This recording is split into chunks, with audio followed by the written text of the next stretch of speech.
We present a play by the prolific playwright and contemporary of Shakespeare, Lope de Vega, Lo Fingido Verdadero.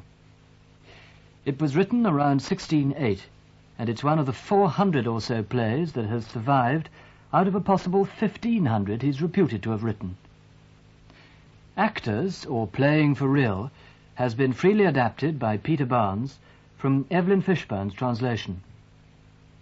With music specially composed by Stephen Boxer, it stars Timothy West as Diocletian, Anne Beach as Camilla, Alan Rickman as Corinus, Harold Innocent as Lentulus, Peter Woodthorpe as Pinabilis, Timothy Bateson as Fabricius, Tina Marian as Marcella, Stephen Boxer as Octavius, and Denis Quilley as the actor Genesius.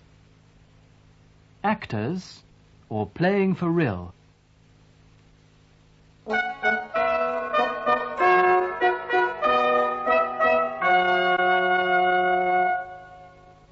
My name is Genesius, saint. Even now that still sounds quaint. But I am included in the Roman martyrology, though nowadays you'd put that down to warped psychology. My God, it's difficult to write and speak in rhyme, even for me, the greatest Roman actor of his time. You don't have to take my word for it. Here, look at my notices. Every show a hit. You see, I haven't lied. Brilliant, dazzling, tragic power. Satisfied? If you have epilepsy, my name is now invoked as a cure. Whether it's effective or not, I'm none too sure. However, if I was inclined to boast, the fact I'm now patron saint of all actors has pleased me most. I am also patron saint of all musicians, which is less appealing. If you knew musicians, you'd understand the feeling. Unlike actors, they don't need a saint to protect them from old age and the cold. They have a very strong union for that, I'm told. But now we are going to tell you the story of my heroic exploits and final glory. It begins in the Emperor Aurelius' reign. It has a few laughs and a great deal of pain. Mine, mostly. We Romans always loved pain and war. War was the only thing the Emperor Aurelius lived for. He fought the Germanic tribes and then Queen Zenobia. He had such an aversion to peace, it was almost a phobia. In 274, he was off again, warring with Persia. One thing the army didn't suffer from under Aurelius was inertia. Our scene is set between Heraclea and Byzantium with the army of Rome. The year is 257, and the legions are weary and too far from home. See, the unyielding heavens look down on this savage strife as great men strut and fall under the butcher's knife. Every man and woman plays an allotted part, some without conviction, others with high art. No matter. The good, it seems, cannot survive. Only the worst are saved. That's the way the game is always played. It's an odd, blood-stained saga, comic and tragic. Just listen to me. The old maestro hasn't lost his magic.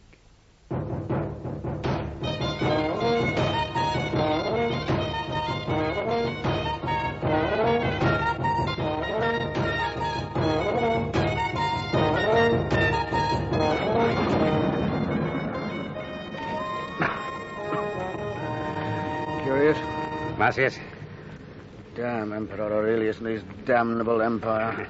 See how he marches us through Persia, wet, torn and hungry, whilst his son Carinus rules Rome as Caesar. Why hasn't someone told him that his precious Carinus is a mere boy not worthy of any honor?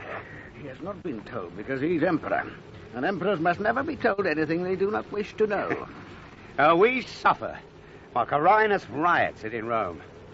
He wants for nothing. He sleeps in soft beds, pampered, satiated. And dry. Oh, Maximian, we were talking of Carinus. It's strange that the Emperor has two sons so different. Caesar Carinus, and Numerian, who has fought beside us every step of the way from Rome to this Persia. The same father, but a different outcrop. If it weren't for Numerian, our beloved Emperor Aurelius would find himself fighting the Persians alone. He would march at the head of a phantom army. Who would follow behind your proud banners and bronze eagles, Aurelius? No one. No one. no one. Diocletian, Maximian, Curius, Marcius. we were complaining as soldiers do. Complain. You've much to complain of, by sacred Jupe. Jupe? Jupiter. Oh. Always swear by Jupiter on Mount Olympus. If only I could find others with enough strength and will. Have a care, friend. He is emperor. But has he brain enough or soul enough to be a man? You've sailed with him across uncharted seas up to the very source of the sacred Jordan, crossed deserts, past how many palm trees? I've lost count. And for what? So he can out Alexander, and we can rush to meet our deaths in some forgotten part of the empire. He's not worthy of us. You're a brave man, Diocletian. But not too wise a one. 'Tis better we talk of Carinus. Have you heard how he lives dishonorably in Rome? What Roman would notice? He preys on honest women. Senators' wives aren't free from his lusts, nor vestal virgins. What would you call a man who has killed 1,000 noblemen, raped their wives, and the wives and daughters of countless consuls and judges? Lucky? No, 'tis a horror and disgrace. Yes, why didn't Aurelius make his other son, Numerian, ruler of Rome? He's humane, wise, and would have restored to the Republic the glories of Trajan. Because for once that would have been the right thing to do, and the Emperor doesn't wish to spoil his record. Do not incite us, Diocletian. I've repented already. I may be Emperor myself one day. Oh, buy my bread, my hot bread, hot bread, oh, buy my bread. I'll buy bread for myself and my friends. 4 fresh loaves. But I have no money. I'll pay you when I become Emperor of Rome. A joke. Very nearly. Captain, when you want my bread, you always tell me you'll pay me when you are a great emperor. You want my bread for nothing. Is Rome nothing? Is the absolute power Rome commands nothing? Is my bread nothing? You wish to give me nothing for it. I'll repay you. If... I cannot live on if and bottom, perhaps. I bake bread, and if you wish to break it, pay me not with dreams, but money. Money buys bread, dreams buy nothing. Then, my dear Camilla, I shall eat nothing. Here, take the bread and eat. Why? You believe I'll become Emperor one day? Yes. When you have killed a wild boar, then you will be Emperor of Rome. I've killed 1,000 wild boars. Then all's well, you are emperor already. You shouldn't laugh, Maximian. It's a prophecy. Are you a prophetess, Camilla? In my time, I've been all things to all men. Here's bread. Eat it in good health. You should never believe in prophecies, Diocletian. It is the very rock of Roman religion. How can I not believe in it? Soldier like me, Emperor of Rome. But I have killed 1,000 wild boars. What will you do when you're emperor, Diocletian? I'll share out the empire, as well as I share out this bread. You, Maximian, my closest friend, I'll make co-ruler.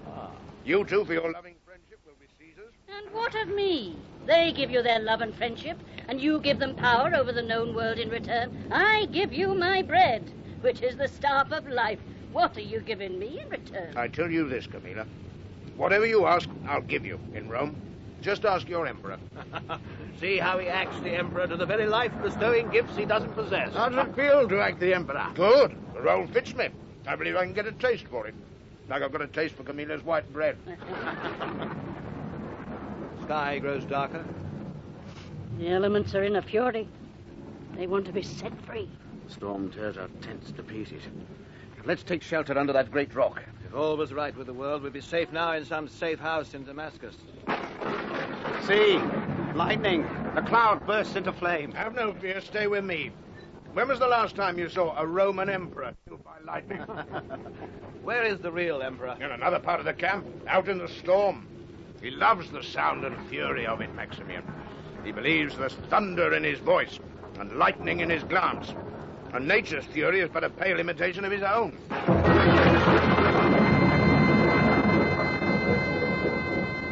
Heavens!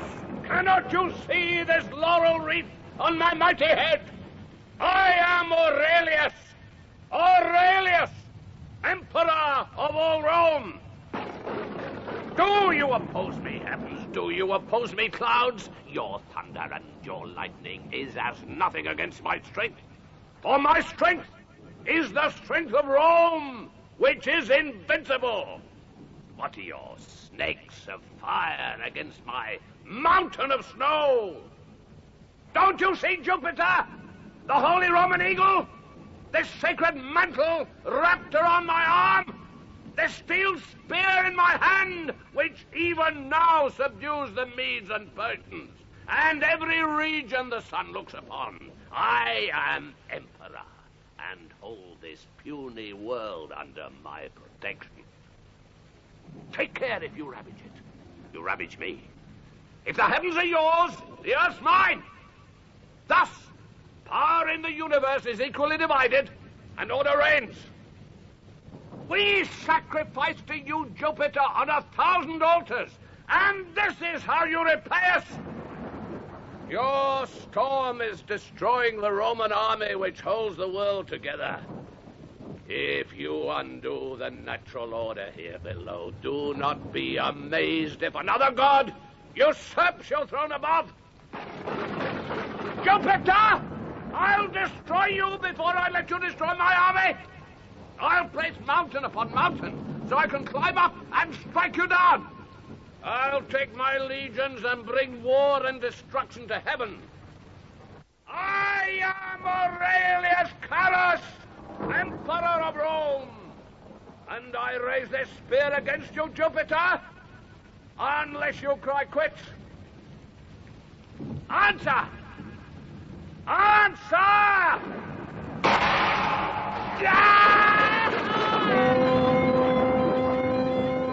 I'm struck through.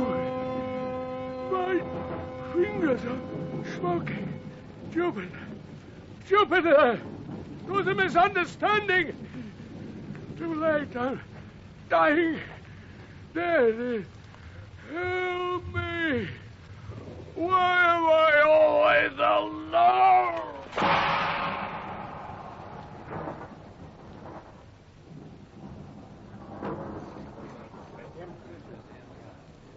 When did you last see the Emperor? I glimpsed your father at the height of the storm, storming at the heavens. He can ne'er brook opposition, even from Olympus. Marian, What is it, Diocletian? we've found the Emperor.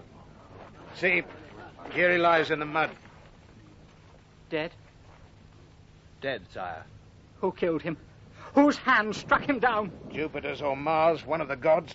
Lightning's burnt him to a crisp. Yes, see how black his face is, sire. And his laurel crown's burnt and all askew.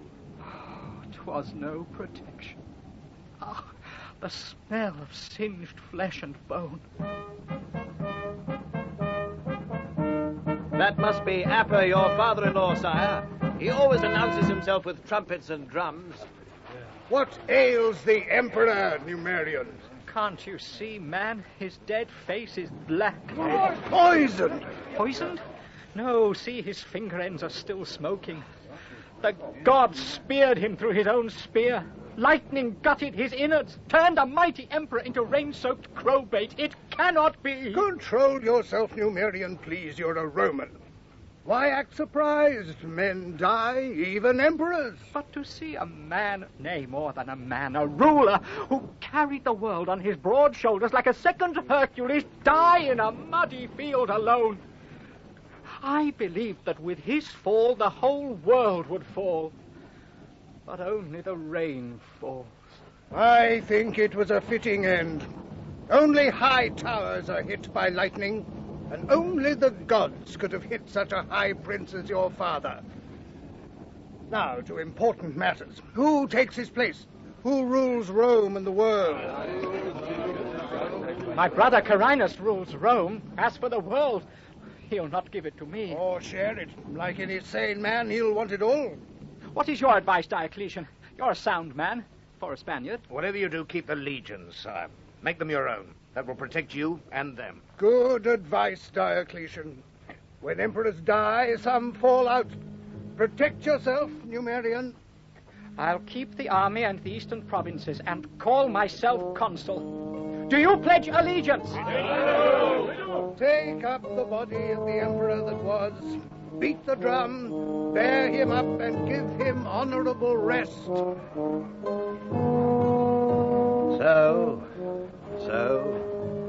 So it goes. See how easily the world is split in two, Maximian? Numerian has named himself consul, so he is consul. He has secured the circumference. But power rests at the center. Rome.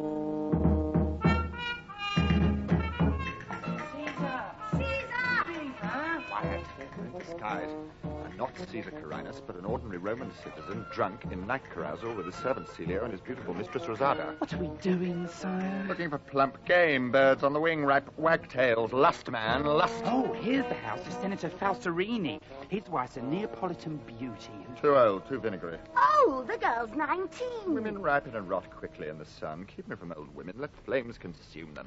This is the house of a great lawyer whose wife is a tender... Her tongue wags more than her husband's, and how can Caesar be the love of such a low-class woman? But for the short time you love them, Caesar, you give them a title and dress them as empresses and queens. I'll let them act like empresses and queens. What's the difference between you acting like Caesar and Caesar's women acting like queens? Well, it's true, their comedy lasts a short hour and a half, and yours lasts a lifetime. We all act out parts. Till the shadow tricks us and death strips us bare. Wine has put you in melancholic humour, Celio. But you are right. Right. Right. I'll say what's right in Rome and the world. Forgive me, sire. You see me in this state with a thirst and a lust unfulfilled, and you prattle on about dying and reigning. If that's what I wanted, I'd buy me a philosopher. They come cheap enough. I meant no harm, sire. I said we were all acting. That'll not shorten your days one jot. I hope Jupiter gives you 1,000 years of life, sire. I'm still angry. It's your fault, Celio. You're a servant. Servants are meant to flatter their masters, not to make them think. And you were meant to act the loving mistress. True. As one who loves you truly, sire, and acts the pander for you, I forget I have a leading part in this love's comedy. You begin to tire me. What is this talk of death, Celio, and acting the part of Caesar? I am Caesar. I don't act the part in a play like Genesius, who lives over there. Isn't that Genesius' house? It is. Now, as an actor, Genesius often acts the part of Caesar in some tragedy for an hour and a half or so, but I was born as Caesar, born to govern and rule, not by good fortune, but by blood.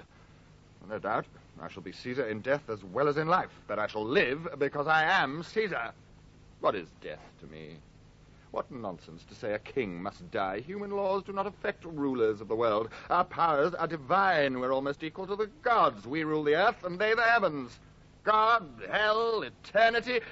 If I knew where the scourge of life, the beast called death, resides, I'd strike him down. Celio, go in and tell Genesius Caesar stands outside waiting. Sire.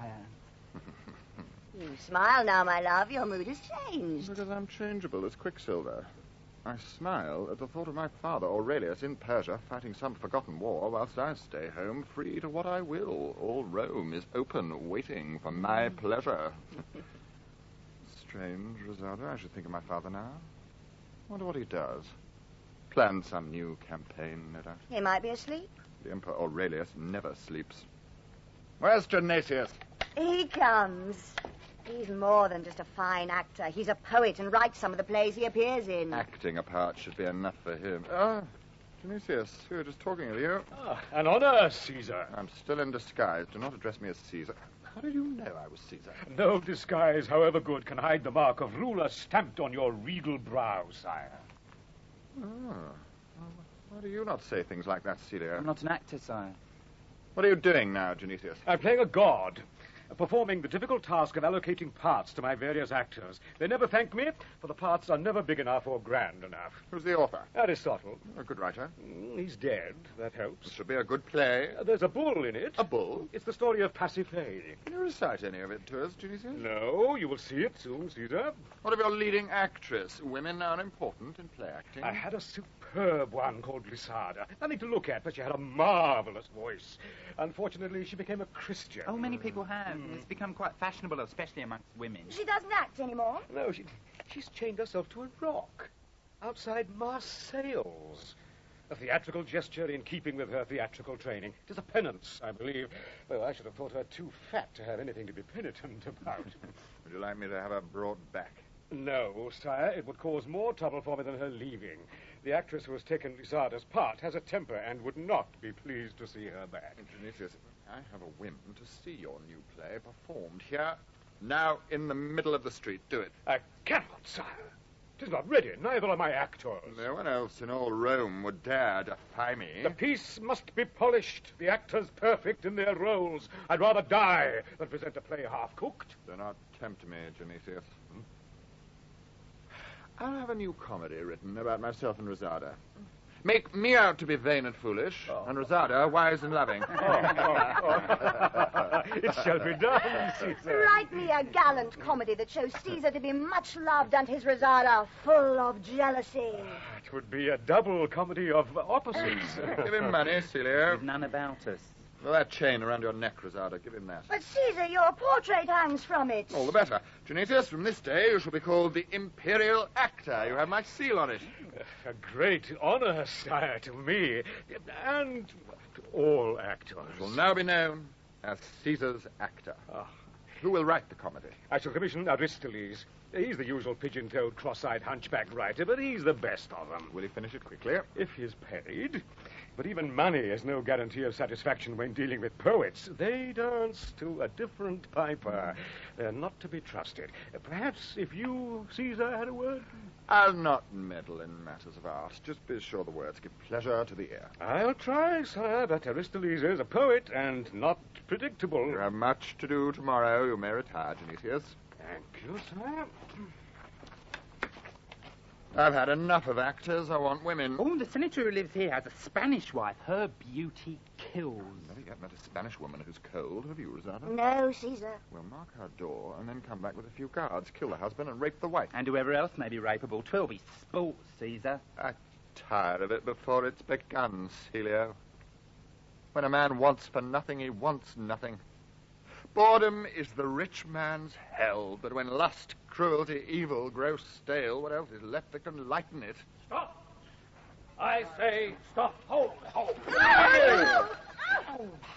Who are you? Senator Lelius.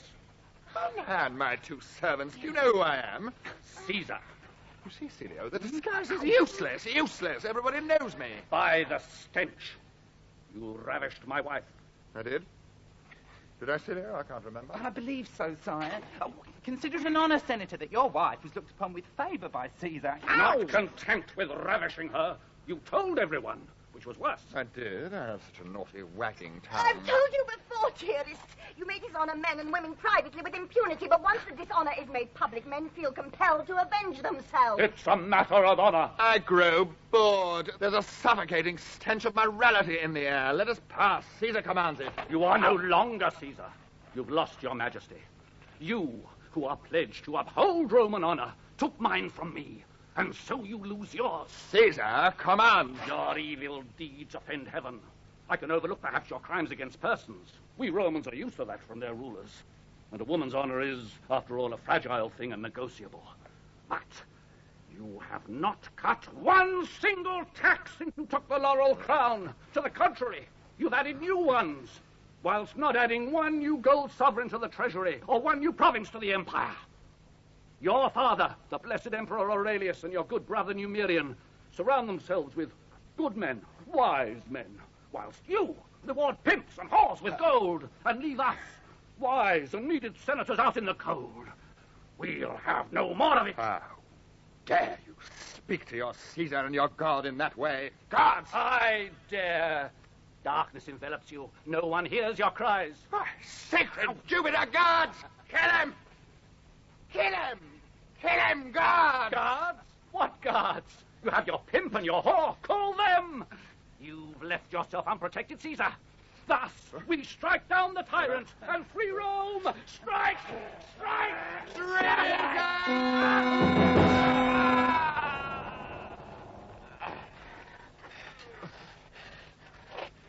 You have killed Caesar. There's no place for Caesar's servants. Oh, my love. Caesar dies. Proclaim it throughout Rome. The new Nero is dead. Caesar is dead. Caesar is dead. My love. What a tragedy. I acted my role. You did, my love. I played Caesar, ruled Rome. Now death has uncovered me quite, and I exit from the dirty theatre of the world.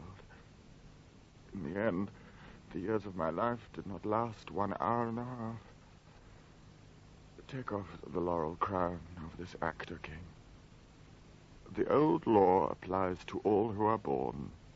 Men and actors, too, must die. Take up the crown. It's tainted. Don't die, my love, else I'll die with you. Gods, listen, my life for his life. Live as I to live, your death will come soon enough. See, he's here for me now. Fierce death. What power can match yours? No one escapes him. Not lovers, poets, not even kings.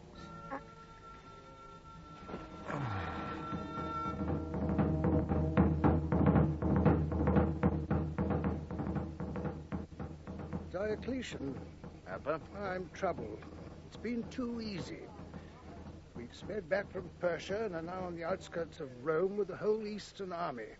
With Numerian Caesar at our head, Rome will fall to us without a fight. Some will fight. The followers of Brother Carinus, those who have something to lose. There'll be some blood spilt, as expected, but Numerian will overcome Carinus and proclaim himself emperor if he lives that long. How does he go, Emperor? Poorly. Worse than poorly. He was sickly enough in Persia, but the long marches and the sea voyage have weakened him further. There seems no cure for what afflicts him. I fear he may be a dying Diocletian. Maximian! Sire, news from Rome. What is it? Caesar's dead. Senator Lelius killed him in a street an hour since. Praise the gods. The world is ours. Lelius stabbed him for ravishing his wife and telling of it. Where is Lelius now? Waiting with 1,000 men to join us. All Rome is waiting to proclaim our triumphant entry. They line the streets with spring flowers. No one will oppose us, Appa. Go tell the other captains, Maximian. Rome is ours, and no soldier will have to die for the bitch. This news will prove the best. Go tell him 'twill revive him. True. Diocletian, may I speak with you in private? Yes? And what passes between us will be kept a close secret. If you wish. I swear it. What would the city say to me as their emperor? You? They would as like say yes and acclaim you. But what of that? It's not Rome that makes an emperor, but the army. Do the soldiers love you? Will they elect you? They alone have the power to make and break emperors. Rome follows them out of fear. Whilst Numerian lives, you have no chance of being elected emperor. Whilst Numerian lives? Yes. Whilst he lives. You know, since we disembarked and set up camp here, I've let no one into his tents. Because of his illness? Because of his illness. Speak out. I've sworn. Numerian's dead. I've killed him. You killed your own son-in-law. Oh, my excuse is I wanted to rule the world. Yes, natural ambition for any man. After all, it was but one death between me and my heart's desire. Some will call it treason. Only if I lose. When were you going to tell the army that Numerian had died? On a suitable occasion. He was truly ill and could have died a natural death any hour. With my power and reputation, I'm certain no one else will be proclaimed emperor in preference to me. The Roman Senate will approve whosoever the army approves. Speak to the men for me, Diocletian. They speak now, hearing the news of Carinus' death.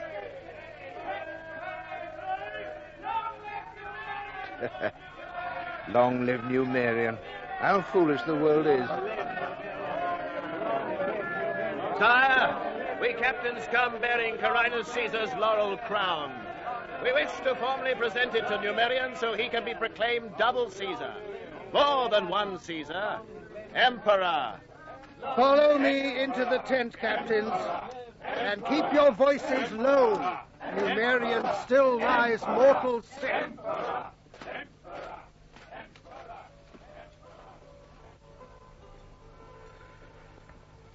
See, captains, he sleeps peaceful on the bed behind the curtain. Marcius, see how gentle his face is. How noble his brow. He stirs, Curius. No, that's the light flickering. You shiver, Maximian. I'm of a sudden cold. I felt something unseen passing. Perhaps 'twas that god who deserted Antony in Egypt long ago. We must give him the crown. 'Twill help him recover. Power is a great restorative. Before you wake him, Captain, I have this to say. I have guided you since Aurelius' death and Numerian sickness. I've tried to be a father to every soldier under my command. We've successfully ravaged, raped, and looted dozens of eastern cities, and I've seen to it that the spoils have been equally divided amongst us. I've never taken more than my share. In fact, I have often taken less than what was mine by right. Yes, you've been most generous. All would agree, but why speak of it now? Pull back the bed curtain, captains, and give Numerian the crown. Sire, if you wake Emperor, ruler of the world. It's as white as alabaster. Touch him, Maximian.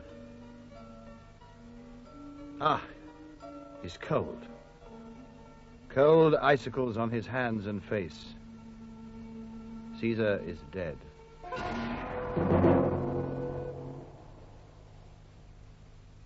The green laurels of the crown turn into sad cypress.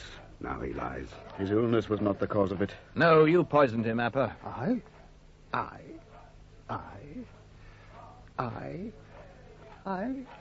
Do not deny it. Your speech and looks betray you. He was a-going. I merely speeded his departure. What matters is that now we have an emperor to make. And that must be me. No other man has greater claim to it. I do not boast.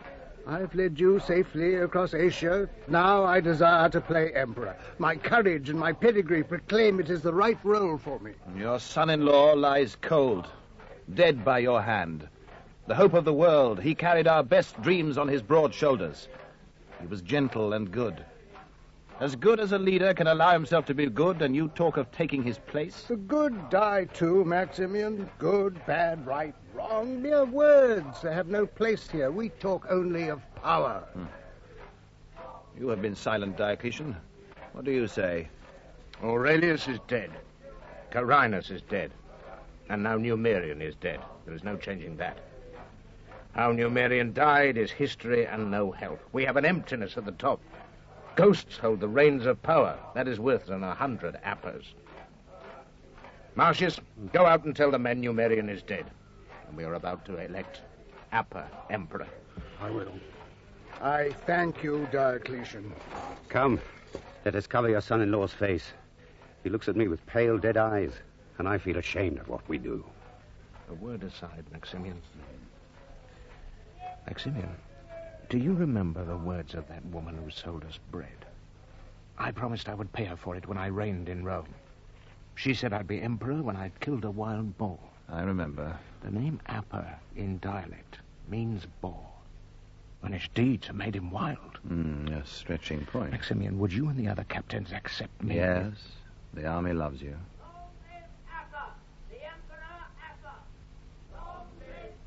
Yes, but they shout for Appa. They accept him easy enough, whilst I'm but the son of a slave. I reach up to pluck down the highest fruit. There's eternal fame in that plucking, and danger too. But danger's nothing. I've been fighting for Rome and Rome's honor for 20 years. Danger, mutilation, and death have been my close companions. Rome owes me. Diocletian. I am no longer Diocletian. I'm in the grip of my god. See how Jupiter makes my hand slide down to my sword. My legs move forward, right, left, right, left. It isn't me. It isn't me. Diocletian, listen to the men shouting my name. Long live Appa, the Emperor Appa.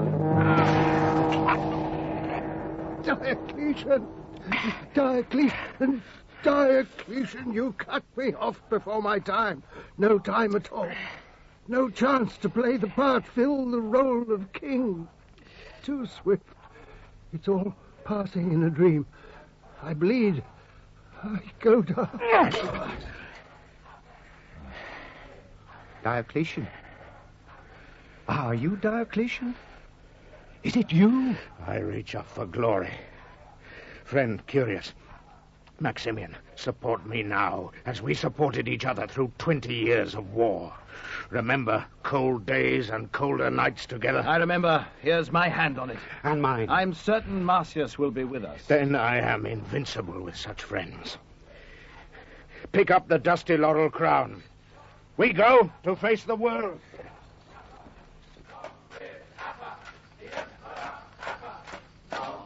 Appa, the Emperor Appa. Long live Appa, the Emperor Appa. Men! Long live Appa, Men! the Emperor Appa. If you love me, listen!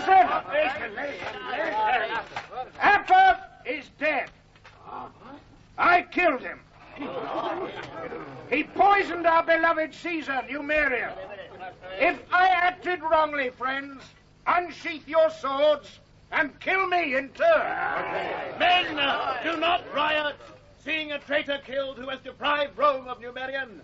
Numerian who would have given us glory. You should be honored for this deed. Take the laurel crown. Take Numerian's place. I stand with you, Diocletian, now as always. Soldiers, the sword of Diocletian has led us to victory and defended us in defeat. It has been a shield. Let us elect one of our kind as emperor. A soldier, a man who has seen the best and the worst, and has not turned aside. Men, I'm no Ulysses. I cannot persuade you with words. I am what I am. I do what I do. My actions must speak for me. Not these actions. The action of a single hour, but the actions of a hard lifetime. I was born the son of a slave.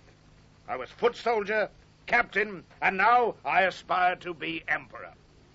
I know what it is to be hungry and alone, crouching in the rain on some distant frontier of the empire, fighting who knows who for who knows what.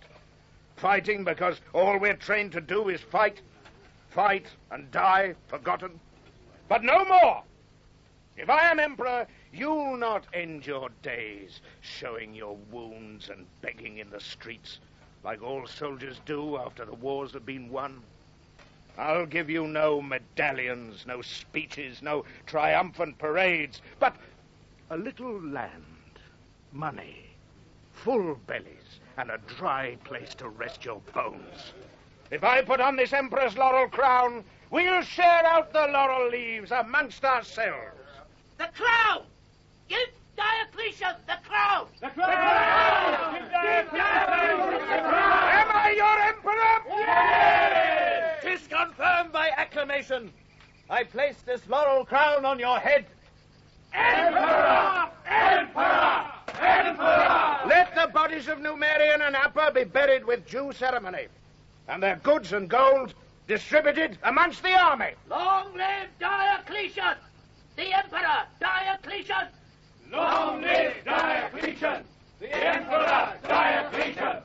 Long live Diocletian! You've won them, Diocletian. You plucked down the prize. Long may you rule. The hard part begins now. For now I am emperor, I mean to break with the traditional playing of emperors. I intend to keep all my promises and try to be an honorable man. That will be hard. Give the order. Let the army march on Rome.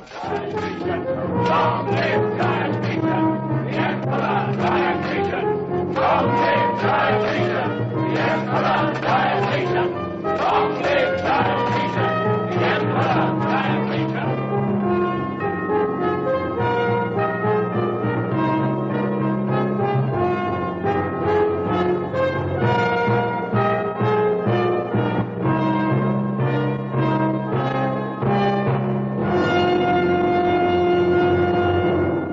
Senator Lentulus, your emperor thanks Rome for this joyful reception.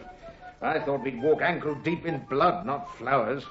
Hear the sound of sharp sword against flesh, instead of flutes and tambourines. We give thanks too, sire. Civil wars bring no profit. They spare neither the poor or the rich. They come too close for comfort. This peaceful transfer of power has been a boon. I kept my promises to date. Money and land have been distributed to my army. No soldier need go cap in hand in the streets begging for crusts. Marcius and Curius have been made Caesar, ruling the eastern and western provinces. I mean to be a man of honor. Masters of the world, they all do that at first. Then they feel free to commit 1,000 crimes, and who will say them nay? I hope the Senate and my friends will, if I should stray that way. Lentulus, we must have celebrations to mark my taking the emperor's crown. What would you suggest? Have a gladiatorial display. Put 1,000 men into the arena. 'Tis somewhat old-fashioned. But it always pleases. As an added attraction, throw some criminals and Christians to the wild beasts. That should provide a little more variety. Have we enough beasts? We had a new shipment in from the provinces last month, and we have a novelty. Marcius found a serpent in Libya. No one in Rome has seen one before. I saw one once, in Arabia. You have more than a touch of the Hercules about you, sire. Hercules? He strangled a serpent, I believe. Oh, yes. Very witty. Sire. You've come late, Maximian. Work, sire, for you and the Empire. We have worked, haven't we, since I became emperor?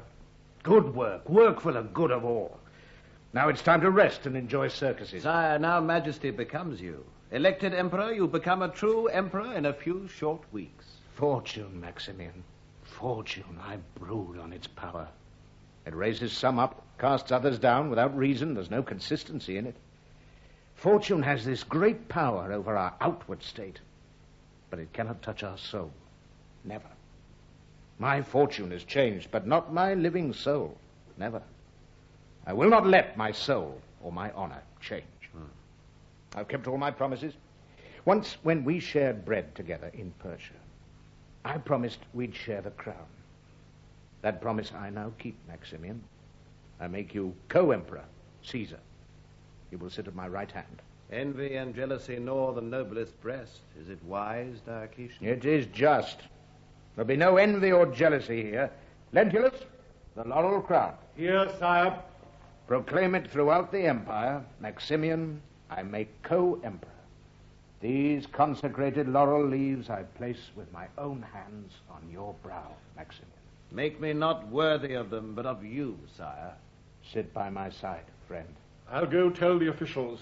Let me through! I say let me through! What? Who goes there? What is it, Lentulus? Sire! Some peasant woman wishes audience. I feared your open door, open hand policy would bring us to this. The riffraff of the empire gain entrance. Riffraff?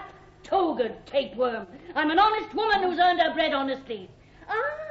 Great Diocletian, invincible lord, master of the world, emperor of the Roman Empire. You owe me for 5 loaves of bread. I've travelled 1,000 leagues from Persia to reclaim that debt. I'm certain you don't remember me, but I'll jog your memory a little.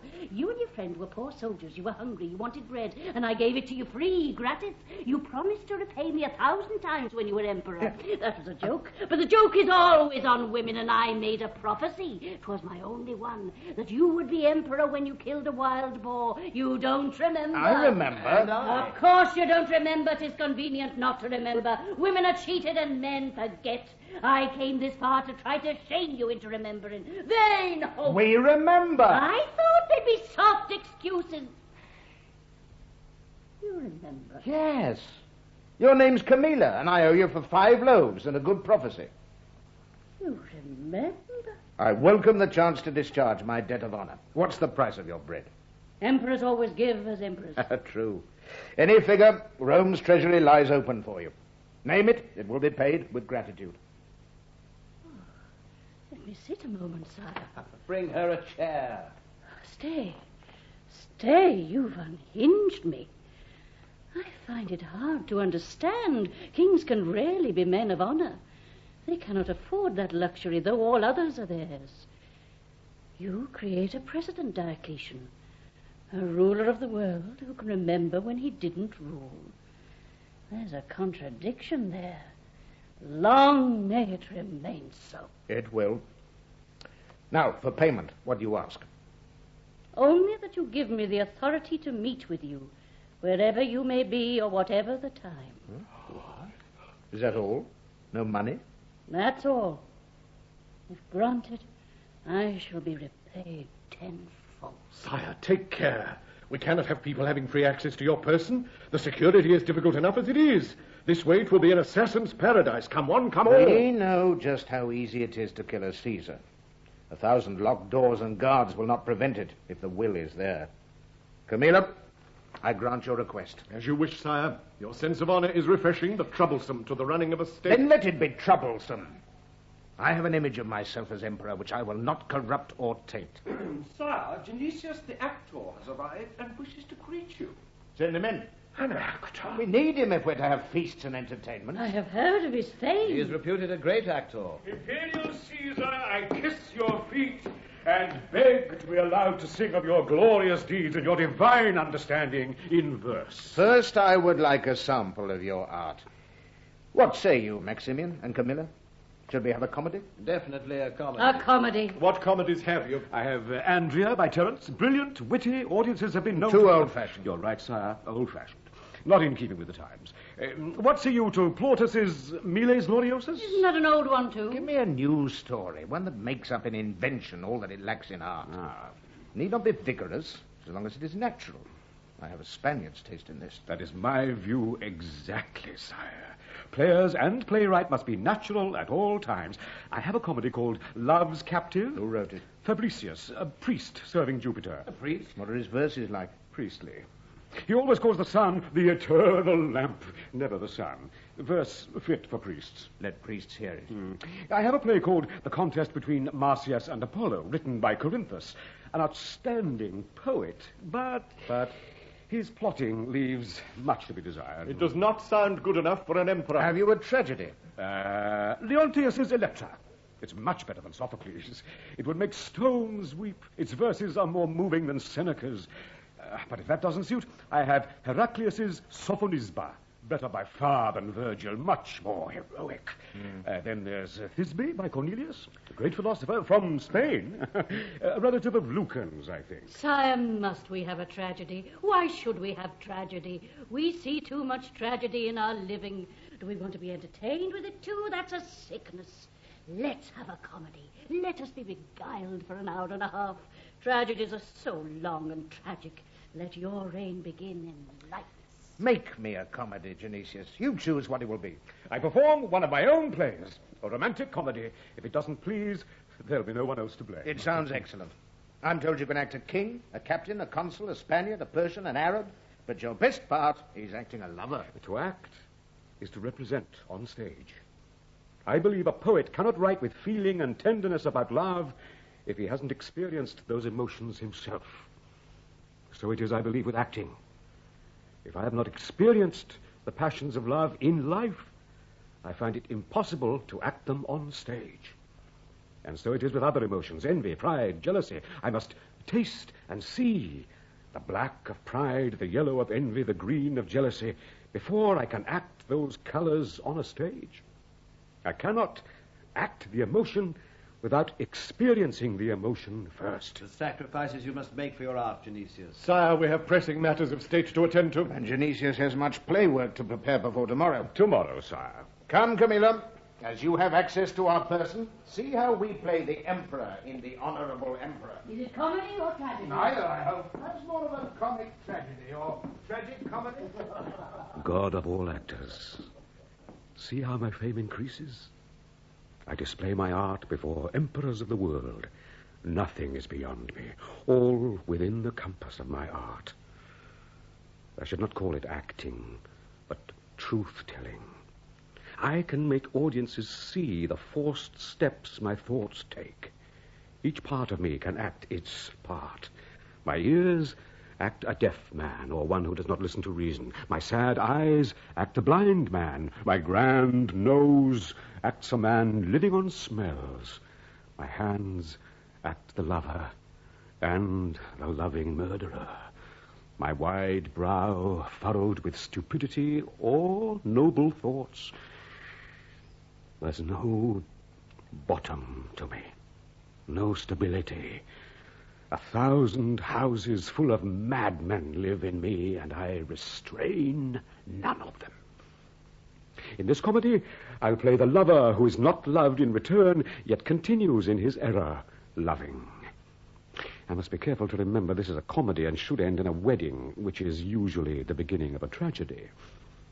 If you have a fault as an actor, Genesius, which I doubt, it is a certain lack of discretion.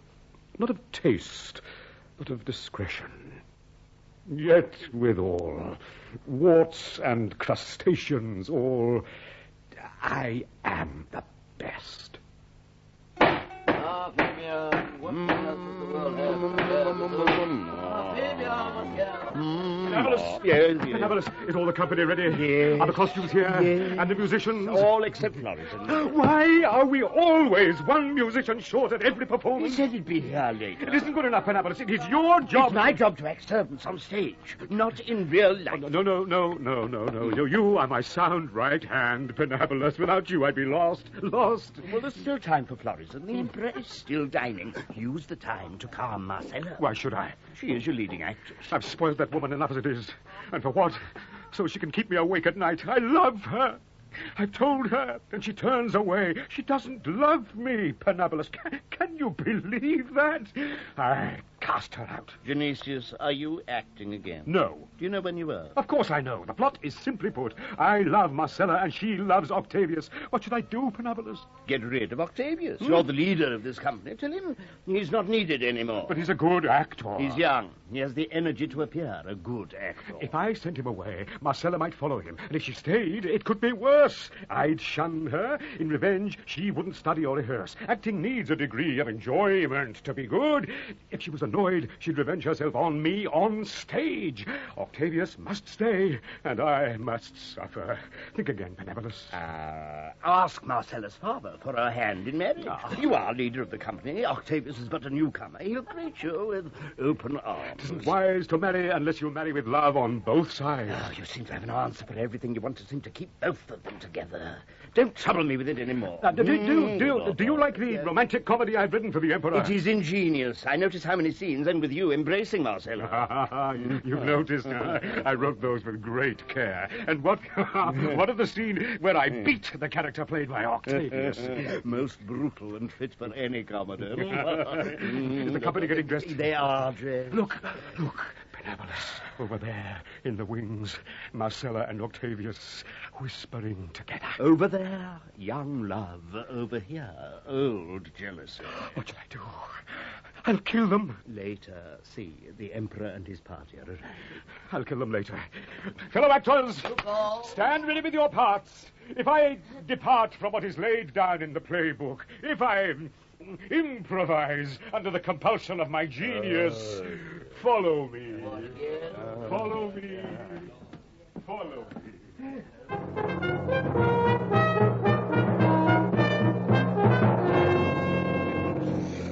Sire, in the name of the Senate and all Rome, I offer my thanks for the past days of feasts and entertainments. I thank you for your thanks, but you should also thank Maximian for the favors you received at his hand. You are the only one who can bestow favors upon Rome, and you do it with a true generosity and greatness. I believe the actors are ready, sire. So are my ears and eyes. Sit by me, Camilla. Maximian, you there? Lentulus, and you, Patricius, there. Sire, Genesius is a great actor. I've seen him before. I hope someone sings. Oh, the musicians are out on stage. Your hopes are answered, Maximian. The sun is high, the sky is blue. We small actors perform this play for you. Rulers of the world, rulers of the world. You have the power, we the heart. We are small copies of the greater part. Rulers of the world, rulers of the world, rulers of the world, rulers of the world. What is theatre? What is life when so much bad acting is rife in life? Rulers of the world, rulers of the world, rulers of the world, rulers of the world, rulers of the world, rulers of the world, rulers of the world. Sweetly sung. Most sweetly. All praise you, Diocletian, even actors. That's expected when you're emperor. Aha, look, Genesius himself steps forward. Alexander the Great, arriving in Athens, was anxious to meet Tiborus, a great poet. For princes in those times used to honor their poets, because Socrates had said that only in the pens of poets could rulers find the true praises of their deeds. Tiborus entered the king's palace, having taken off his gloves at the door. In those days, it was considered the height of bad manners to enter the presence of a king with gloves on your hands. So Tiborus entered the presence of Alexander, carrying his gloves in his hand. As he bowed and uttered his first words, he dropped them. Tiborus looked down and in his confusion saw the gloves on the floor and thought they were Alexander's. So he picked them up and handed them awkwardly to the king, who, suppressing a smile, said quietly, "I think they are yours," and handed them back to the poet. He turned red and shuffled backwards, unable to utter another word. Great Diocletian, if I should drop my gloves, or anything else during this performance, please be as gentle with me as Alexander was to Tiborus those long years ago. Wittily done. That was Genesius. What articulation! I've heard him before. Do you think he wrote it? I'm certain of it. He's something of a poet as well as an actor. Camilla, remind me to give him this ring as a reward for the prologue. Sire, the play proper begins. You see, Genesius comes out in character this time, with a lead. That's his leading actress, Marcella. Fabia, I must speak with you. No, Rufino. Fabia. Leave me, Rufino. But I love you. Do I torment you so much? Yes. Greater than your love for me, Rufino, is my hatred for you. Imagine my torment in being hated by you. My sorrow is greater. Why should you be sad? Everyone loves you, Fabia. Why aren't you grateful for my love? How can I be grateful when I hate you? Why are you leaving me? How can I leave? I'm not leaving you. I've never been with you. I know why you're leaving me. It's because of Octavius, isn't it, Marcella? Genesius, are you acting? Yes. I'm acting a man who is being mistreated by his love. Love me, Marcella. What are you doing? My name is Fabia. I'm acting the truth. Baffle the Emperor's watching. Go back to the play, please. Do not leave me, Marcella. Curb your anger. Help me in my misery. I'm confused. They're confused. We're all confused. It must be confusing to remember words written by others. Your divine presence, sire, has no doubt made them confused and forget their lines. I see it as a brilliant technical device of a great actor. For a lover to be confused and silent has always been the best proof he's in love. True, sire, true. I've seen him play confused before. I must say, though, it is amusing to watch them standing there on stage, just staring furiously at each other, eyeball to eyeball. Say something, Rufino, even if 'tis only hell. Love has struck me dumb, dumber than mute stones. Dumb. Ah! Here comes my father. Daughter. Watch for Genesius. It's changing lines again. It's outrageous. It makes us all look fools. Yeah, Fabia. What cares does the world have compared with those of parents to his daughters? Daughters! Save me from daughters. I spend half my waking day guarding your chastity. That's for me to guard, Father. Women are not strong enough. Only men can guard a woman's chastity. But only men can take it. Why should they be trusted to guard it? We set thieves to catch thieves. Honored sir, I wish to speak with you, honored sir, about your daughter. Leave us, Fabia. Sir, I've come to ask for your daughter's hand in marriage. Who are you? What are you? How much have you? I am Rufino, son of Cassius, who, as you know, is worthy of the consular crown. I have a house in Rome, estates in Tuscany, 500 slaves, 10 ships, and an income from Egyptian wheat. You look son-like to me, Rufino. But your daughter loves another. She loves Octavius, and she plans to run away with him. No, not Octavius. Lucius. She loves Lucius. Oh. She loves Lucius. But no more of that. You shall marry her. Let us embrace. If you wish. Not us, Marcella. Oh. I mean Fabia. I wish to embrace Fabia to seal our contract. Fabia, come. I have contracted Rufino here to be your husband on very fair terms. I obey you as a daughter and grieve as a woman. I embrace my bride-to-be. That's enough. Genesius, I can't breathe. Kissing is not in the play. I know what's in the play. I wrote it. I'll kill you. Come away, Genesius. I mean, Rufino. We have money matters to settle. As you wish, Father. That kissing was humorously done, Camilla. It reminds me of a time in Persia. I've seen it before. Who are these two coming on stage now? That's the servant. The young one must be the lover, Lucius, or Octavius, or whatever his name is. Did you see Rufino kiss her? I did, sire. Lucius, my love. How dare you speak my name, ingrate? Where are your promises, your oaths, your pledges? I had faith in your loyalty, Jupiter. Oh, you heavens, if there is a deity who punishes stupid lovers, there must be for most a stupid. Let him punish me for believing in your love. Stop, Lucius. I am innocent. My father forced me to give Rufino my hand. 'Twas more than your hand you gave him. Loyal servant, reason with him. Stem his mad fury. Reason will never stem the mad fury of love. It must be given free rein. Rage on madly, Lucius. And whilst you rage, I'll make plans for you lovers to be free to love. How, loyal servant? You heard her father has forced her to give her dear, dear hand to Rufino. Then take it back, Fabia.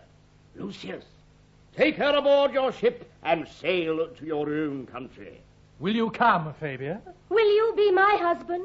I swear on my sword before Jupiter. Prepare then, but first, I should be paid. Here, loyal servant, without thanks.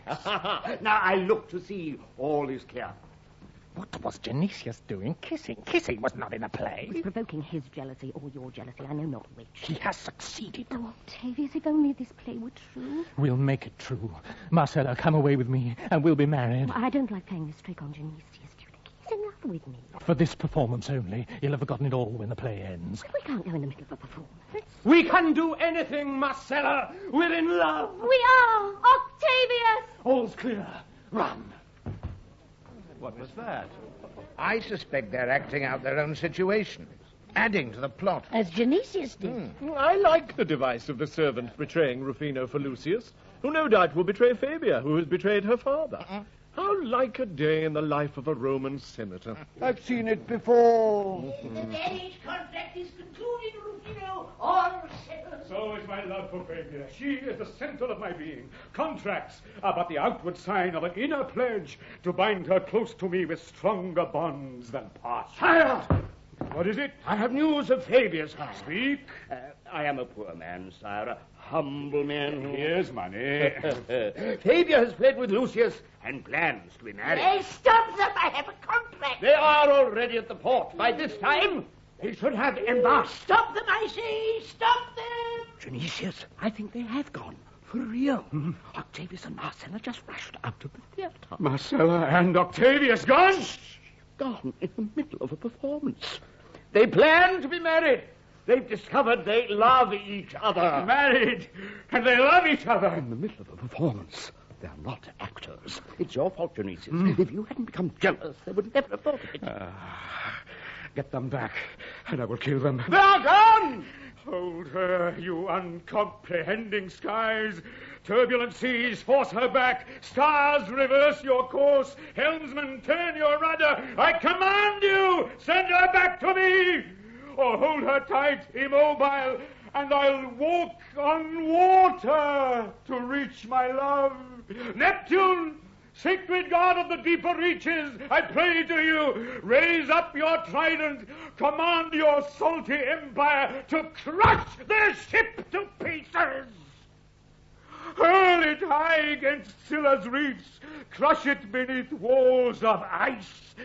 Suck, suck, suck it down into some dark whirlpool, and let it drift down, down, down into darkness.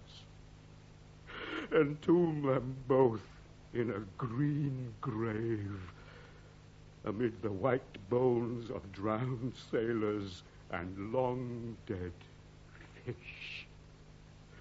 Drown them as I drown in misery.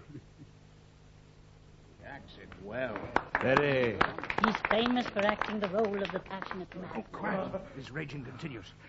Neptune does not answer my pleas. The skies remain clear, the winds gentle. Then I must appeal to one greater, the greatest emperor in the world, Diocletian. Help me in my hour of need. Bring back Fabia and Lucius. We are your subjects, as wind and war are Neptune's. Command Marcella and Octavius to return. I don't understand. Is this real or part of the play? It's a jest. You wish to make actors of us all, Genesius? Sire, Octavius has truly fled with Marcella. You are emperor. You command all living things. They offend you, sire. Command the traitors to return to face Roman justice. Do you realize without them we cannot finish the play? Well, I don't know what to answer. Are you improvising, Genesius, or am I part of the play? Do you want me to become an actor, or do I speak as the real Emperor Diocletian? Am I Genesius or Rufino?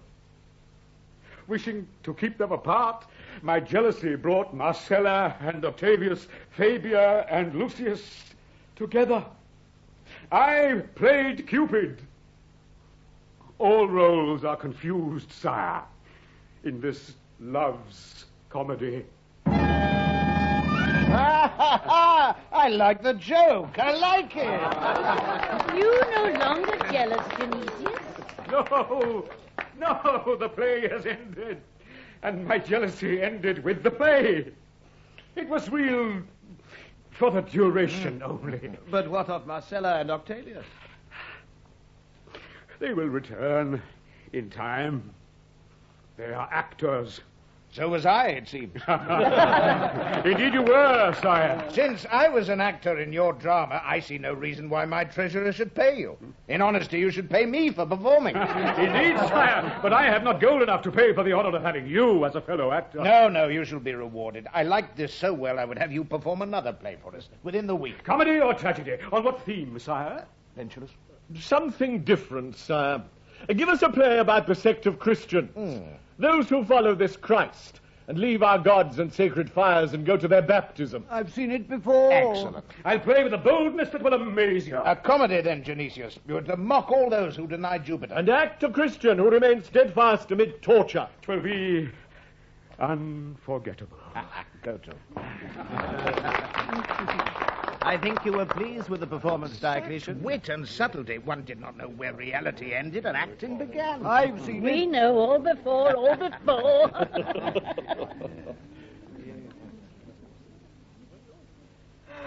A successful performance, though dangerous, Genesius. It is a risk to involve an emperor in art. Did Marcella truly run off with Octavius? Truly. Then my torment is real. Surely you were acting love in order to act being jealous. I thought so.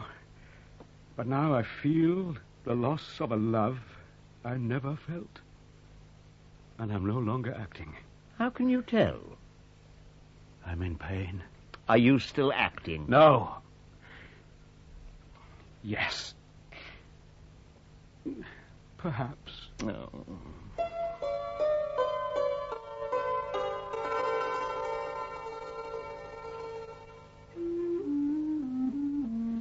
If I were younger, Diocletian, I'd be in love with you. I've lived off men with bread and other goods since I was a child, so I know what men are and what they can do. Yet you surprise me to one. Why? Give men just one little taste of power and they run raving mad, turn monsters. Good men, bad men, gentlemen, thieves, it makes no difference. Raise them high and they can only look down on the common herd from which they sprung. Since the time you were elevated to the imperial throne, you've been flattered like no man should be flattered, been called noble and divine, and yet have not asked for more. The men never have enough flattery, though they glut on it. You've remained more than a man, gentle and just. When your word could easily have been broken, you've stood by your word. Men can believe you, women trust you. And I could have loved you once, years gone. Instead, I admire you, which is rare for a woman. I'll try to live up to that admiration, knowing you're a woman who's known all manner of men and is not deceived by the show.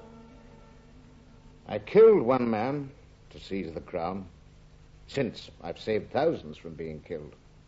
A fair enough exchange. I know the role I've taken on myself.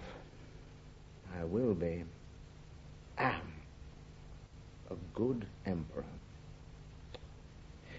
Be my true friend, Camilla, and see I do not change it before the end. I will. I've learned one sad truth. True friendship between a man and a woman is more lasting than love. Of course, love rising to true friendship is better. But that's given to very few. Well, Lentulus. Sire, the show in the arena in your honor is almost ready. You should see the exotic wild beasts they have brought in. Rome has never seen the like. What have you got? For a start, there are 2 courageous lion mice. What?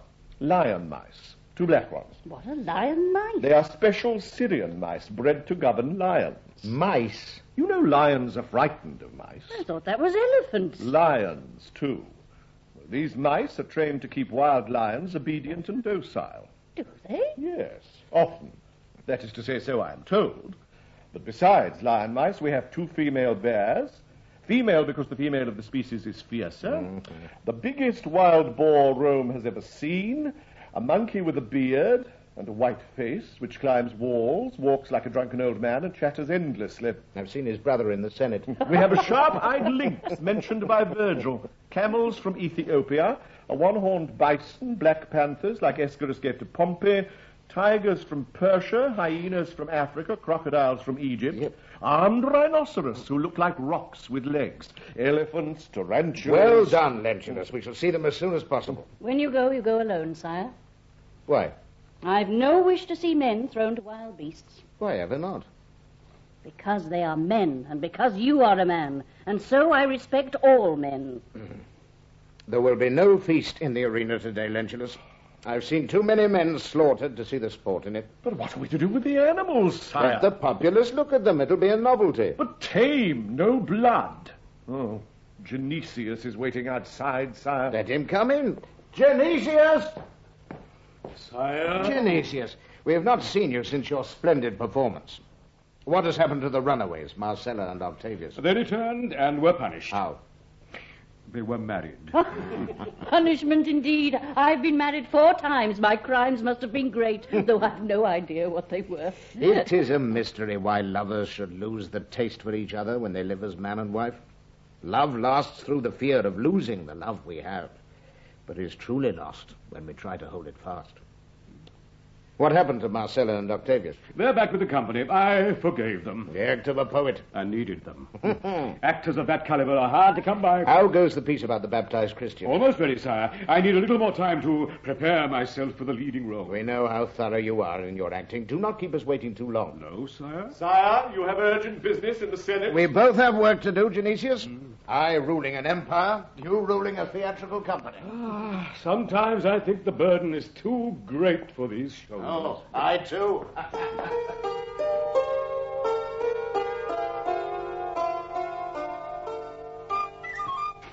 Have you finished the new play? Yes. I shall be distributing the parts later. I still have background work to do on my role. How big is mine? Big enough? If it isn't, I'll know you haven't forgiven me for marrying Octavius. Oh, I'd forgiven you that, though not for running off in the middle of a performance. It was your fault. You gave us the idea in the play. If you hadn't written that Fabia and Lucius ran away, we wouldn't have thought of it, and wouldn't have known we were in love. I acknowledge the error. I should be careful not to be so realistic. Particularly in your acting. I actually thought you were in love with me. Were you? That's from a different play. Yes. Have you any regrets? I've only been married to Octavius for 3 weeks. You were always very changeable. Do you think I'll change? I live in hope. If I change, you will be the first to be told. I'll hold you to that promise. Marcella, this would make a good scene for a Terence-type comedy of adultery and intrigue. Yes, with a good part for me. You two are talking.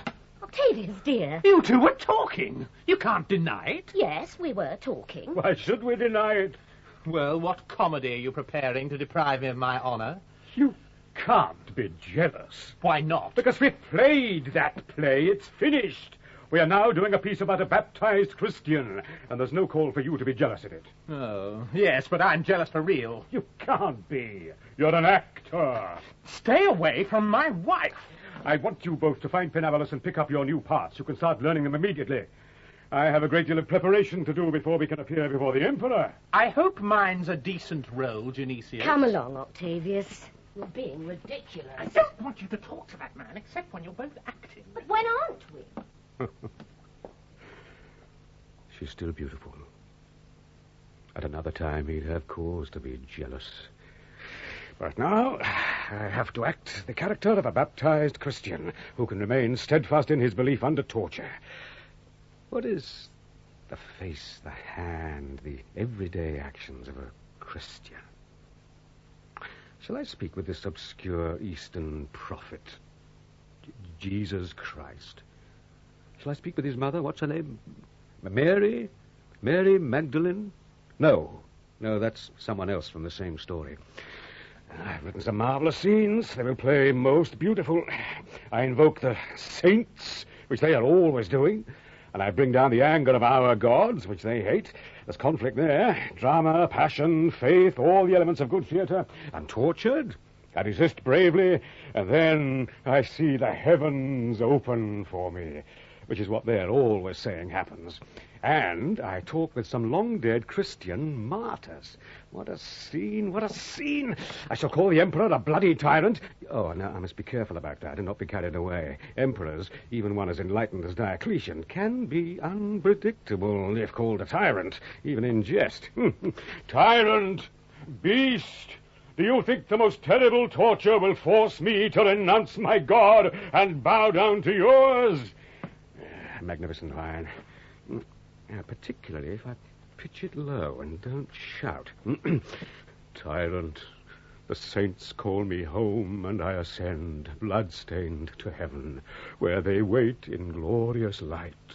Through this cruel whipping I become one of them. I embrace the whips and sharp instruments of scorn, for through this torment I will become a Christian martyr, sharing the passion of our Savior, J. Christ. I simply must remember the full name. Jesus Christ. Tyrant, this agony on earth will make me immortal in heaven. Oh, magnificent closing line. Oh, but there's always a but. I play a baptized Christian, but I'm not a baptized Christian. I've written the lines, but they may be wrong. I'll act the part, but it may be wrong, too. How do I truly know this Christ and his minions unless I become one of them for a time? Unless I am baptized. Well, that should be easy enough. The sect is always holding night meetings in the obscurer catacombs of Rome. If they have nothing to hide, why are they always hiding? I'll find someone to take me. I'll be baptized, a born-again Christian. The sacrifices must be made for one's art.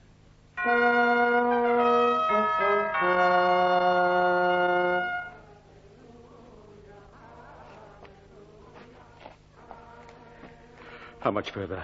Down, down, down we go to meet our Savior. It's dark. Soon you will see the light.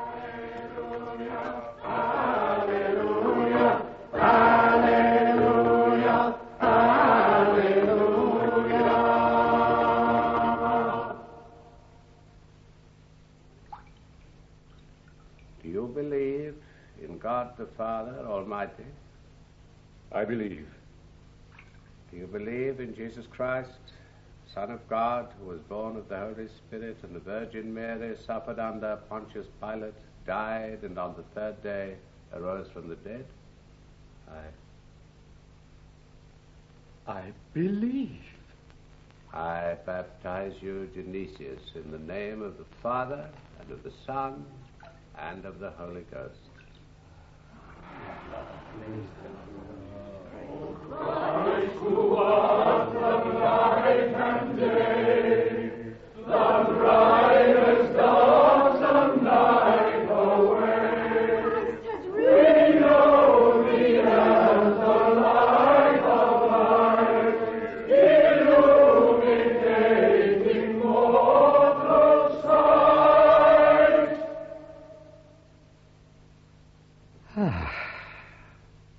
Here I sit on the empty stage, wondering why I went out to be baptized.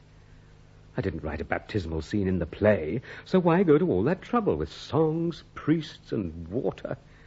I must confess 'twas impressive, theatrical in the best sense. The dark cavern, the light from hundreds of tall candles, and the white-robed priest chanting and pouring clear water, and the assembled hosts singing, and I, center stage, as always, the focus of all attention.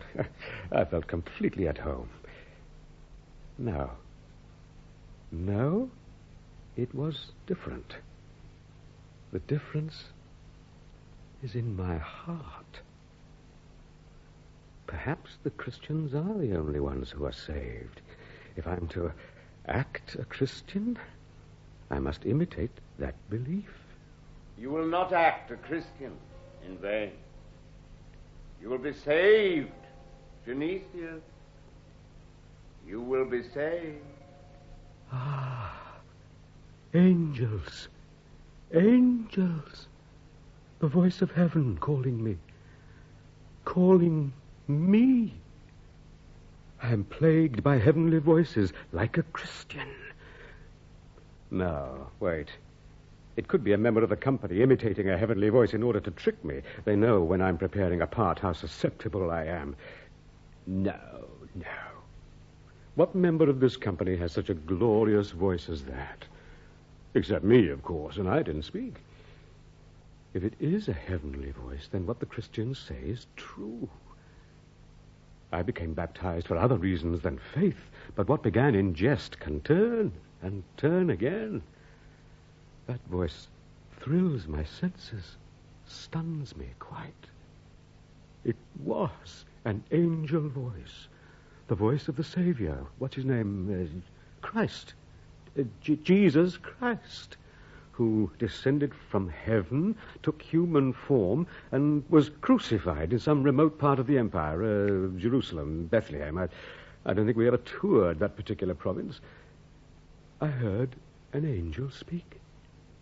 I heard an angel speak. I must follow him. Reach down into my soul. I close my eyes so I may reach up to heaven. Why is there always trouble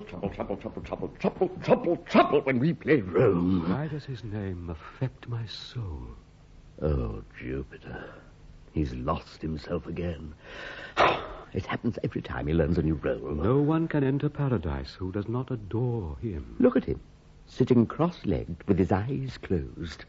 Long gone, like one of those Mithratic mystics who infest Rome. Oh, I must be careful, waking him. Genesius. God speaks to me. And it isn't God.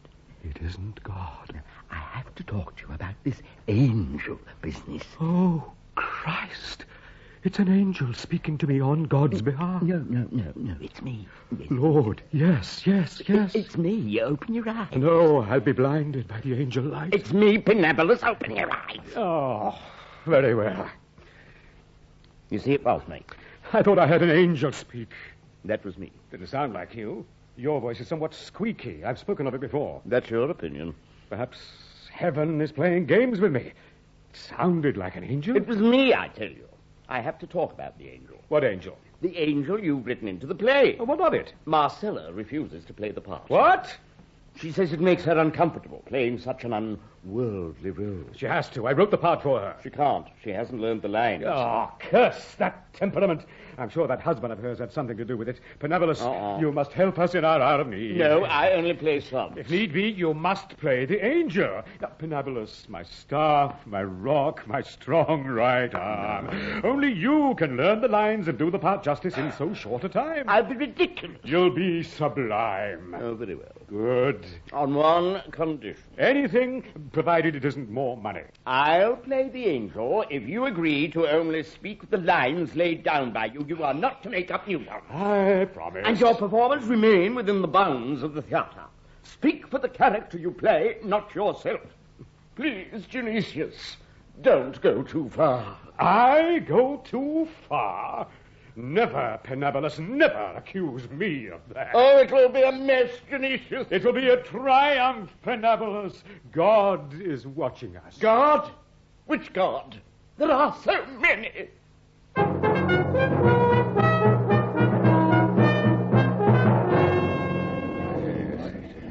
You look disturbed, Camilla. It's fortune's wheel makes me pale, Maximian. It spins so fast, raising us up, others down. All so fast, so fast. It's fast for her, Patricius. Yesterday she sold bread, or worse, to the Roman armies. Now she sits in the front row of a theatre between two emperors. I've never seen that before, Lentulus. Think not of your fortune. Our fortune, so it spins. Enjoy the play. Ah, it begins. Isn't that Marcella coming on stage? Yes, the one that ran away. He must truly have forgiven her. Quiet, I wish to hear about the Christians. I believe there is a prologue first. Mighty elephants are the gentlest of creatures. It was said, once one of them grew melancholy and fell into the sea and drowned and was mourned by dolphins. When elephants pass through a flock of lambs, they push them quietly aside with their trunks, lest they tread them underfoot. And when a herd of the great beasts arrive at a river, the big elephants and the little elephants do not cross together, for the size of the big ones would cause the river to rise, and the little ones would easily drown. So they cross one at a time, waiting for each to cross safely before another sets off. O Emperor Diocletian, as you pass through this flock of lambs, push us aside gently, sire, lest we be crushed, and save us when we cross over. Keep watch on us until we are safely ashore, lest we drown. The least heavy movement of mighty rulers and elephants is dangerous for the rest of creation.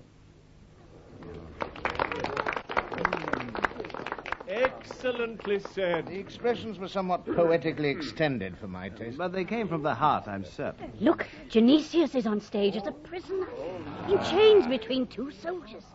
One of them is that young lover, Octavian. How brilliantly Genesius acts the part. He has the Christian martyr look to perfection. All the arrogant humility and unshakable self-satisfaction we know so well.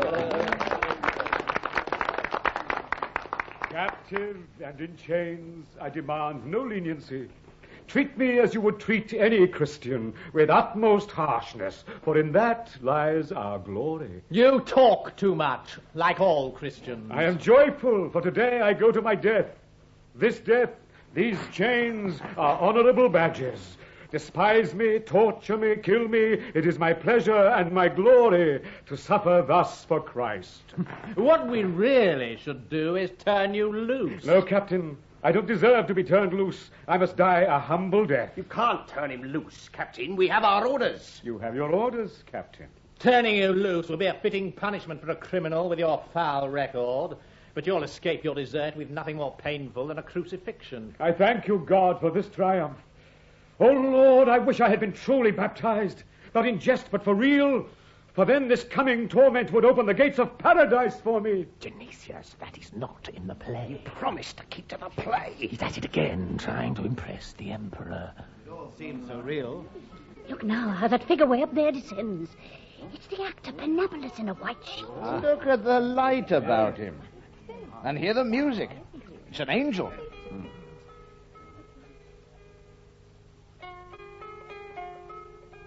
I kneel before an angel, God's messenger. 'Tis only Penabulus in a sheet, and on stage too early. How I wish it were a true angel of Christ. Is that what an angel of Christ looks like? Is that the sound of angel music? No, that is not the sound of angel music. And angels are not dressed in white sheets. Who is that? Christ's angel. Where? You cannot see me. I'm too close for you to see, though you can hear me. As God hears you and understands you, Genesius. What your soul speaks pleases him. Ascend with me. I wish to baptize you again. This time, in truth. How? I'm in the middle of a performance. I will use the actor, Penabulus. He does not know he is here. I have entered his body, possessed him, though to outer eyes he will be performing the ritual. In God's truth, God will be guiding his hand. The imitation baptism will be real, just as the real baptism was but an imitation for you. I'm lost. God finds you. But what is imitation? What real? Only God is real. Cross up, up, up, up stage with me.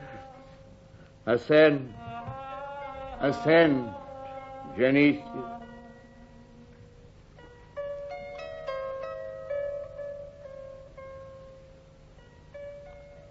What the devil is Pendabolus doing here? He's not supposed to come on as an angel yet. It's a nightmare. Look, Genesius pretends to be baptized by an angel. All for his chief, Jesus Christ. What a fantasy. It's how they usually behave. I once saw one of their rituals. They all stand around singing, and then one of them lifts up what they call the host, which is really their god as he appears on earth. How can grown men Romans believe such nonsense? Genesius has called them to perfection. And this baptism, Genesius has that right too. See the angel pouring the water, the lighted candles, and the heavenly music. Let us watch. I baptize you, Genesius, in the name of the Father, and of the Son, and of the Holy Ghost. O Christ, who art the light and day, thou drivest darksome night away. We know thee as the light of life, illuminating mortal sight. Holy Lord, who seeth and heareth all things, who made a prophet out of plain Amos and revived dead Lazarus, who rescued Jonah and showed yourself a God at Emmaus, who can call the thief to your high kingdom, bless me, for I am yours, and act with me. As you enacted the holy deeds of Christ, so shall I act the martyrdom of Genesius. God bless you, Genesius, and I ascend to him. With fruits of righteousness.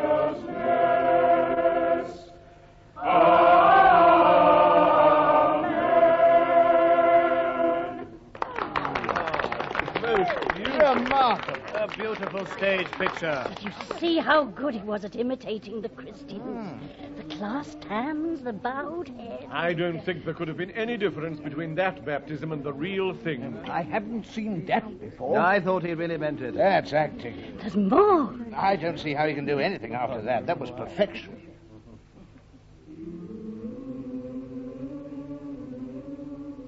Lord, since you've shown me your divine grace, put the weapons of your love in my hands. Strengthened thus, dressed in my weakness, death will have no victory. Friends, I go content to my martyrdom. I come to die. In the name of Apollo, what are you talking of? That is not in the play. Octavius is right. I say what I say. I come to die is the proper cue. But the rest of it is wrong. God wrote that. I thought you wrote it. Those are God's words. Words he puts in the mouth of every actor. And all men are actors who hope to find glory. Prompt. Someone give him a prompt. We're dying out here. I am the one who's to die, so I may live again. Prompt! Cannot you see God has already prompted me when I heard angels say, ascend, Genesius, ascend. My play is wrong. It should have spoke of God in terms of love, not in jest. Angel has taught me all I need to know. I say to God, my part from this day on is to love him and serve him and act for him. I belong to him, being of his faith. Heaven has decreed that in acting for him alone, I shall be this world's best actor. We're lost. He's making it up. No, it is all written down in heaven. Oh, gods, Penabolus has come back on stage. But he's already been here. That actor just been on and in the same costume. What is happening? Denis, I am an angel, and I come to talk to you on behalf of God. We've done this scene already, you fool. What? Why are you on again? We've done the baptismal scene. It's over. What do you mean, over? I haven't been on stage yet. Of course you've been on stage. You've just left me. You tell him. You have. How? How? You've been drinking again. Well, I always have a glass or two before a performance. But I can walk a straight line and remember one. I wasn't here. Have you actors forgotten? I'm in the audience. It's a technical matter, sire. If you don't know the play, why try to perform it in public? It's my fault. Of course it's your fault. I haven't been on stage, I tell you. You have! Don't you dare argue in my presence. Sire, did you see this angel before? I did. He insists that he hasn't been on stage. He wants to play the whole scene again. Once is enough for him. You've been on before, man. If I'd stepped on this stage tonight, you can cut off my head. We all saw Yes. It's true. It wasn't me. It must have been someone who looked like me. It wasn't me, idiot. It's true. It was an angel, dressed in his body, with a message from heaven. What are you saying? An angel came and baptized me, and showed me a holy book wherein is written my life. Emperor, and the ticks that suck and feed on emperors, I have had holy baptism, and now my author is Jesus Christ. Do not speak. Your anger is written in the second act of the book of Diocletian. The third act contains my martyrdom. You've lost your wits. I speak out against the corrupt fruit, pip of the first apple, Satan's comforter. Women, I speak out against women. I am a Christian. Do not speak, Genesius. I speak out against the material world, against the cruelty and power that corrupts men. Rome, I speak out against Rome. Do not speak, Genesius. I speak out against the gods you worship, vain, tawdry things, idols of wood and stone, fit only for mice and other creeping things. Gods, I speak out against the gods. I am a Christian. You blaspheme against Jupiter? What's Jupiter to me, or me to Jupiter? I am a Christian. I see you want me to play my allotted part in this play, whatever the cost. So be it. You shall die in the play. You lived in the play as an actor, but you will die in it as a man. Seize him. I shall sit in judgment. You act with great authority, Diocletian. You play judge and executioner well. You're just how well you will now know. I have decided the role will be brief but telling, consisting of one line of dialogue only. Genesius, I sentence you to death. Excellently spoken. Lentulus, you are to arrest and question all the rest of the company to see if there are any more Christians amongst them. I will, sire. Maximian, Camilla, come away. Come away. Come away! Play's over. I'm angry. He made me act like a common tyrant. You have no choice. You hold absolute power here on Earth. Life and death is in your fingers. In the end, you are forced to use it. It is the law of nature you cannot resist.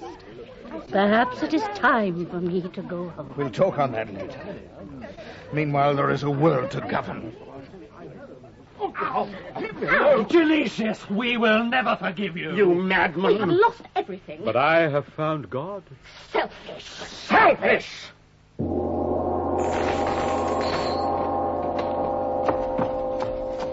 The actors are outside, sir, waiting to be questioned. Bring them in. Sir, bring them in.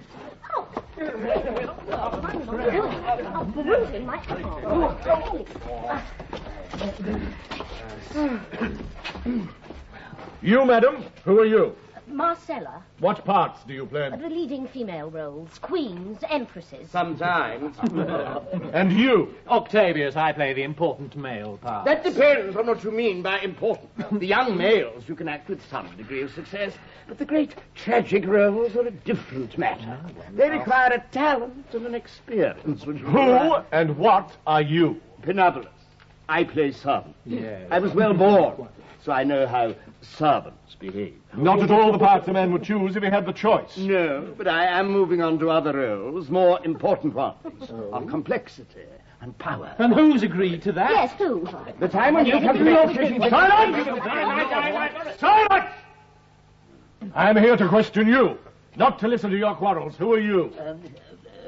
Fabricius. I play grave fathers, sage counselors, wise senators. One such, I do confess, sire, I modelled on you. Yes, I understand. You look wise for it. Oh. And you, with a grizzled grey beard, what do you play? Soldiers, guards, those who carry out the orders of the great. Men who are at the blood-stained end of a command, for most commands end in blood. And sometimes I play first grave digger. I deal in death. So do I, sometimes. So I ask you all one question. Are you all Christians? No! Believe us, we are not. Never. That was just Genesius. He's mad, of course. I believe you. And so you will not be executed like your mad companion. We thank you. Do not thank me, thank the Emperor. Because of his mercy, you will not be killed. You will be banished from Rome. What? Banished from Rome? Yes? You mean we have to play the provinces? Yes. Oh. For how long? Forever.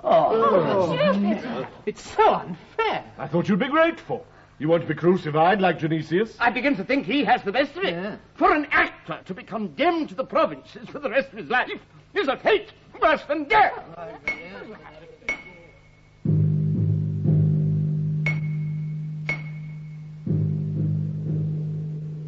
So, the stage is set for the final scene. The field of Mars outside Rome, and the single prop, a cross, to hoist me high to meet my God. Soon my stage will be the high blue vault of heaven, and my company will be the eternal Father, sweet eternal Mother, and Son. And musicians will play the sacred music of the spheres, while other members of that celestial company play out their roles. John, striding in from the desert, King David, the great poet and singer of songs, the Magdalene, who erred and was forgiven, Demas, who has the small but crucial role of thief, and Sean Samson, pulling down the temple, blinded Paul, Rocky Peter, Nicodemus, and Gabriel with his horn, and on the other side, below, there is Lucifer, the leading actor of his world, master of disguise and subtlety. What tongue and form! And acting under him, the emperors, Caesars, kings, queens, that host of earthly rulers in all their cruelty and power. See them shuffle on and off in half light, for darkness is their home. I take my position, center of the stage. Hammer the nails deep into my palms, else I fall off.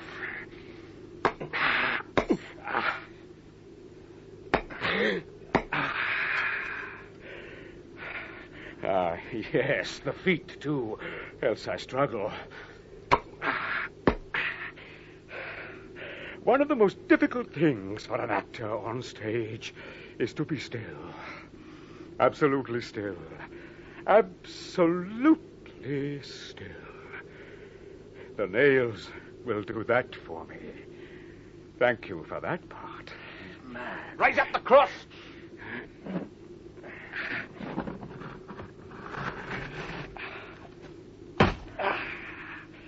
See,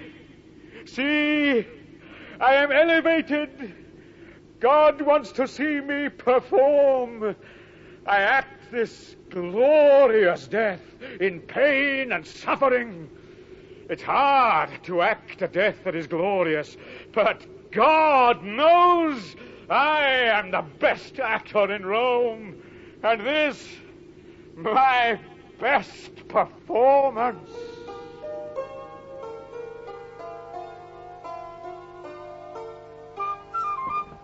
Well, Octavius, this is something I never thought to see. A company like ours leaving Rome for the last time. Actors, sir, and say farewell. Rome. Rome. Rome. The hard cinder is closed to us, and we begin our long wandering. I don't blame the Emperor Diocletian. He was forced to act the way he did. I would have acted the way he did in his place. It was Genesius' fault.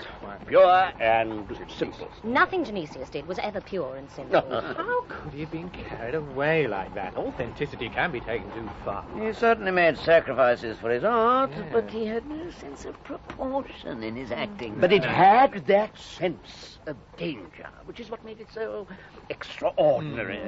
We shall see nothing like it again, I'm glad to say. Which brings us to the crucial part. Who will replace him as the leading actor in the company? Well, I have the strongest claim. I have been with the company the longest. But you can't play the young heroic roles, Fabrice. Right, Octavius, but I could, and I'm the most experienced actor here. But you only play servant roles, Penelope. I'm widening my repertoire. It's obvious I'm the only one qualified by talent and youth to take Genesius' place.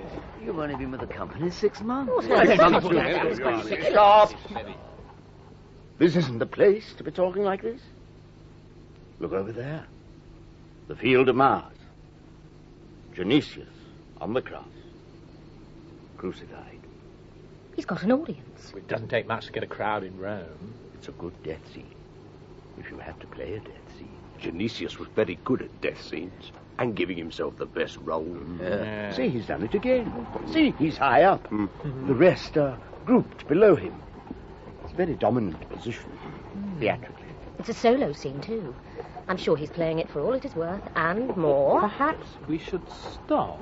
We could all learn something. I had my disagreements with him, but he was a remarkable actor. No, I don't think it would be somehow seemly.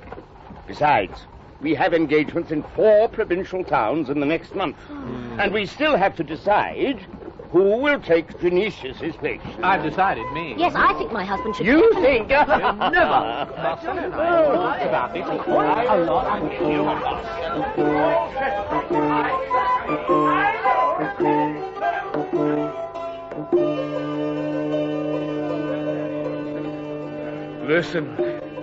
Listen. These are the last words of Genesius, actor extraordinary. From emperor to slave, we play our roles in this spinning world, whether we are fitted for them or not. One player may wish to be a good man and an emperor. There's conflict there, never to be resolved. Many begin by acting one role and end up acting another. True friends turn flatterers out of fear and favor. I acted in the world's play, too, for the world's rewards. Now I'm a Christian, I act in a different comedy for a different reward. I'm going now to heaven to be paid for my performance. I hope a little more liberally than I was paid here on earth.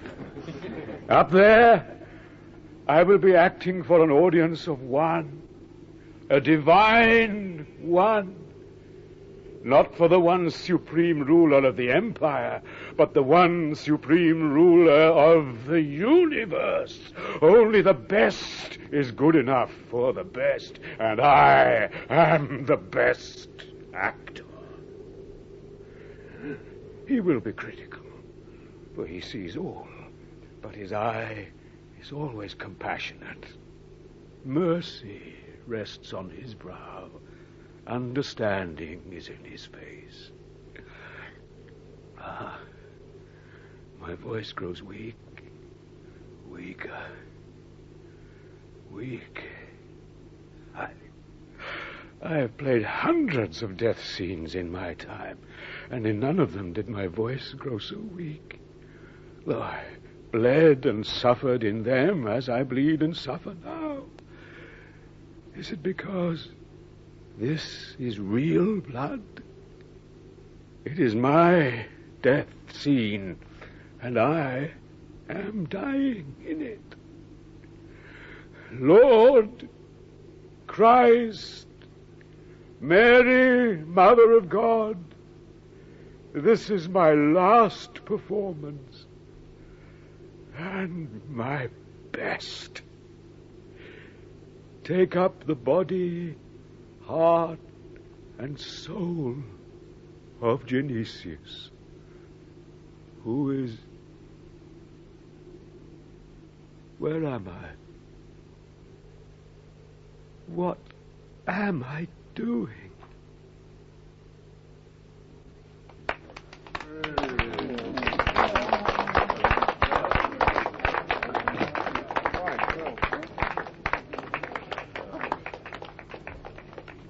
Dead. I've seen it before. And I. We've both watched him die many times on stage, and he did it with much more conviction. I did not think his dying was convincing then. It didn't seem real, though he's obviously dead. I believe when he became a Christian, he lost what it was that made him a great actor. Christians are only fit for comedy and sentimental pathos. Do you remember his Oedipus and his Agamemnon? He made one feel the pity and the terror of it then. That was real dying. Let us think of him as he was then. The best, the very best actor.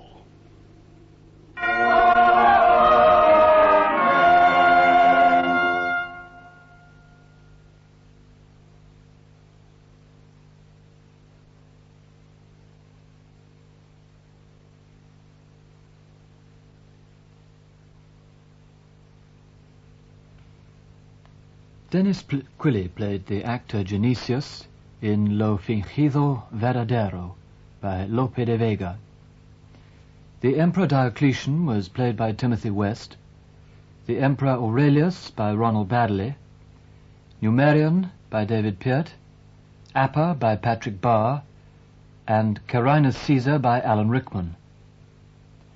Maximian was played by Sean Arnold, Curius by James Kerry, Marcius by James Bryce, and Camilla the bread seller by Anne Beach. Harold Innocent played Lentulus, Edward Cast, Lelius, Michael Bilton, Patricius, Francis Jeter, Rosada, Alex Jennings, Celio, and Maddie Head, Hilda Schroeder, and Jean Trend, Christians and courtesans.